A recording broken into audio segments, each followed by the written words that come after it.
집을 구하고 계신가요? 그렇다면 이것만 보시고 가시면 좋겠어요.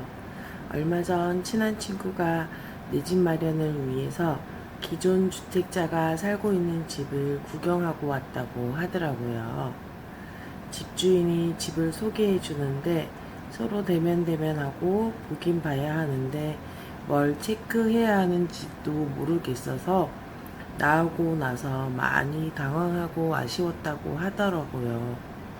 더군다나 아파트 단지로 나와서 바라보니 그 집이 고층이긴 하나 로얄동인지 로얄층인지 알기가 힘들었다고 했어요. 사실 내 집 마련을 위해 집을 볼 때는 인생에서 보통 한두 번 내지는 많아봐야 세네 번이잖아요. 평생 몇 번 경험하지 못하다 보니 인터넷 속 흩어져 있던 많은 정보들이 머릿속에 많이 남지 않아요. 그래서 처음 보러 가게 되면 많이 어색하고 뭐부터 보고 와야 하는지, 정말 좋은 위치인지, 정말 좋은 아파트인지 낯설게 느껴지는 게 당연하거든요.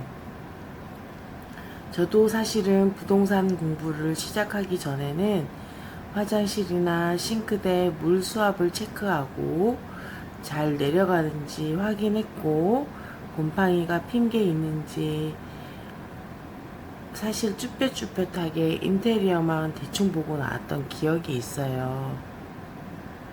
사실 이런 배수 문제, 수압 문제, 누수 문제도 중요하지만 이에 못지않게 좋은 아파트 고르는 중요한 것들이 있습니다. 아파트 매수를 계획한 분들이라면 놓치지 말고 끝까지 확인해 보세요. 좋은 아파트라 함은 거주 만족감까지 높고 가격 상승 가능성이 있는 아파트를 말해요. 개인적인 기준도 고려해야 하지만 다수가 만족할 수 있는 생활 만족도가 높은 아파트가 좋아요. 다수가 만족할 수 있는 생활 만족도란 거주 환경의 생활 인프라가 중요해요.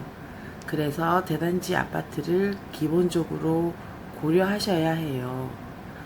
대단지 아파트는 많은 수요로 인해 상권과 학군 형성 가능성이 높아 생활 편의성이 좋으므로 거주 만족도가 올라갈 수 있어요. 하지만 상권이라 해서 모든 상권은 아니고요. 늦은 시간까지 술 마시고 놀 수 있는 유흥 상권은 우리 단지 바로 앞은 엄마의 마음으로 바라봤을 때 원하지 않잖아요. 유흥 상권보다는 학원가가 형성되면 좋겠고요.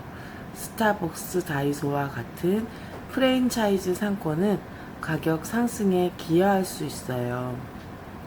거기에 1군 건설사의 브랜드를 확인해야 해요. 요즘 1군 브랜드 중에서 하자가 많은 아파트로 이슈가 많죠.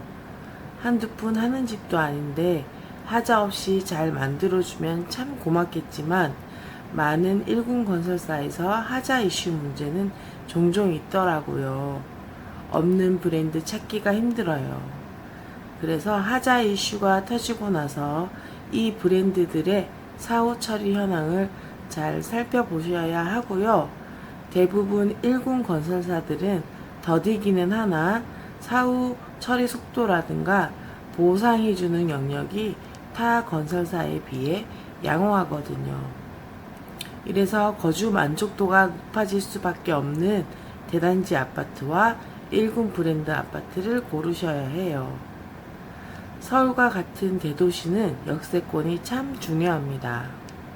부산 같은 경우에도 2호선까지만 있을 때와 달리 3호선 경전철 확장으로 역세권 위치의 아파트들이 강세를 보이고 있어요.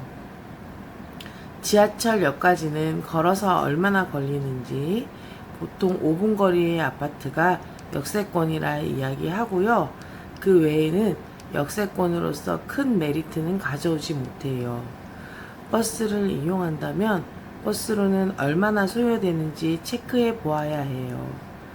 교통망이 덜 형성된 지방 같은 경우에는 향후 교통망 형성 가능성을 고려하여 주변에 유동인구가 많을 호재거리가 있는지, 그래서 편리한 교통이 형성될 가능성이 높은지 예정되어 있는지를 살펴보셔야 해요.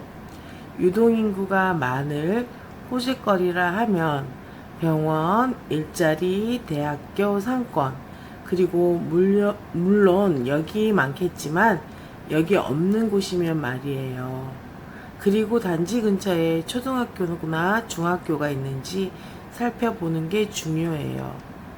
같은 위치에 있는 아파트라도 초등학교 접근성에 따라 가격 차이가 발생할 수 있어요. 특히나 초등학교가 단지 내에 있는 초품화라고 하죠. 초품화는 프리미엄 가격을 받을 수 있어요. 큰 도로를 건너야 하는 아파트는 등하교의 불편함과 위험성으로 인해 가격이 하락할 수 있어요. 같은 아파트 내에서도 중학교와 초등학교의 거리에 따라 선호하는 동이 달라져요.